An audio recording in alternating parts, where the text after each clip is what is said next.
Right, guys, you heard it here first. If The Marvels bombs, Ms. Marvel Season 2 ain't gonna happen. That's essentially the premise of the statements made by Ms. Marvel directors. Multiple of them have come out and said this. Now, look, this should never get a Season 2 just from a business standpoint because it did terribly. It was the least viewed MCU Disney Plus show. Awful. Couldn't even get 1 million viewers.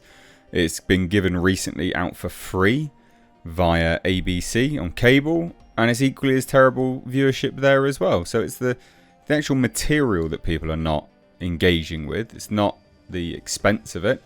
And this isn't to say that, you know, it's not good or you can't enjoy it. That's just how it bears out in terms of the results. The data speaks for itself. People aren't interested in this. So let's take a look. In seemingly keeping with Marvel and Disney's proposed goal of better curating the studio's MCU-related output, Ms. Marvel directors, and also the directors of that Batgirl movie that got canned, Adil El Arbi and Bilal Fallah, otherwise known as the directing duo Adil and Bilal, have confirmed that any renewal announcement for Kamala Khan's solo series will not come until after The Marvels finds its way to public theatres, because The Marvels is a sequel to Ms. Marvel. If you didn't know, it's not actually a direct sequel to Captain Marvel, it's a direct sequel to this. Yep. What a great, fantastic business decision that was. Oh, that really terrible series. Not terrible, but terribly watched series. Oh yeah, we'll just do a sequel to that. Fucking hell.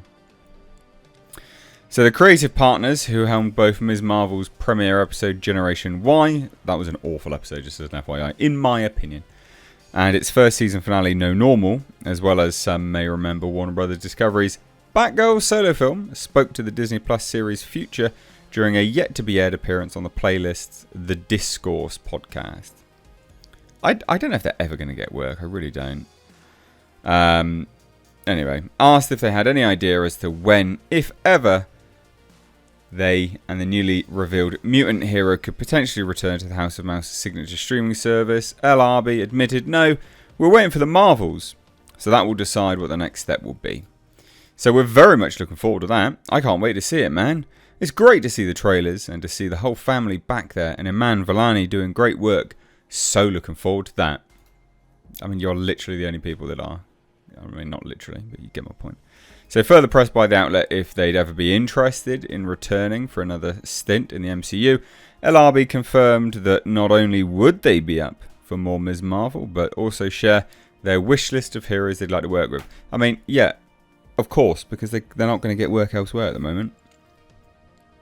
After they admitted, ladies and gents, to essentially trying to steal Batgirl from the Warner Brothers servers. Pretty terrible stuff, not going to lie.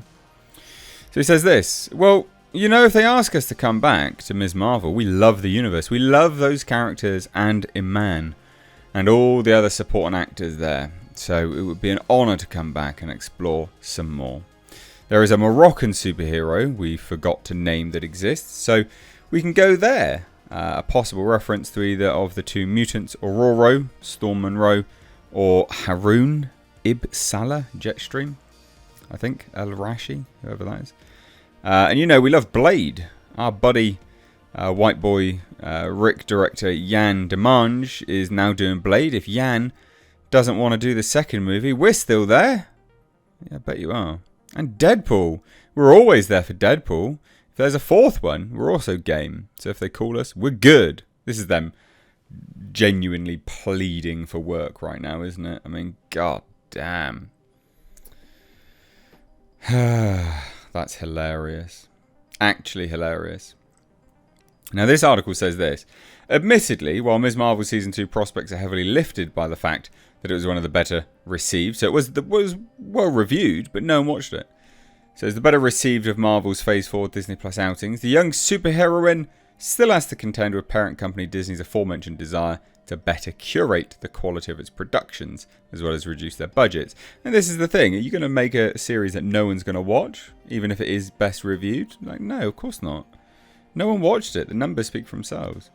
So speaking of just how the company would begin to end its ongoing streak of box office disappointments, during its February 8th Q1 call, Bob Iger was like, oh yeah, we're going to lean more into our franchises, our core franchises, and our brands. I talked about curation in general entertainment. We have to be better at curating the Disney and the Pixar and the Marvel and the Star Wars of it all. Basically, we need to stop making shite.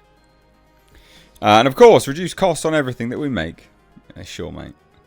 Yeah, you're never going to do that.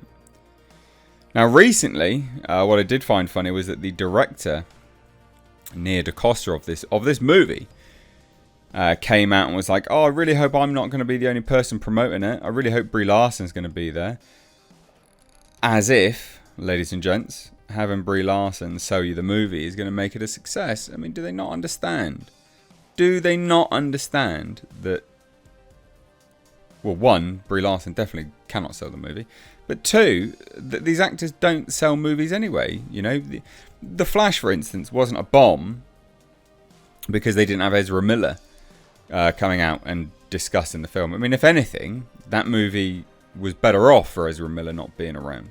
Quite frankly, I think most people would agree with that. Can you imagine that bizarre chap coming out onto one of those talk shows, you know, albeit watched by like 30 people, and just being generally quite obscure and unpleasant to listen to?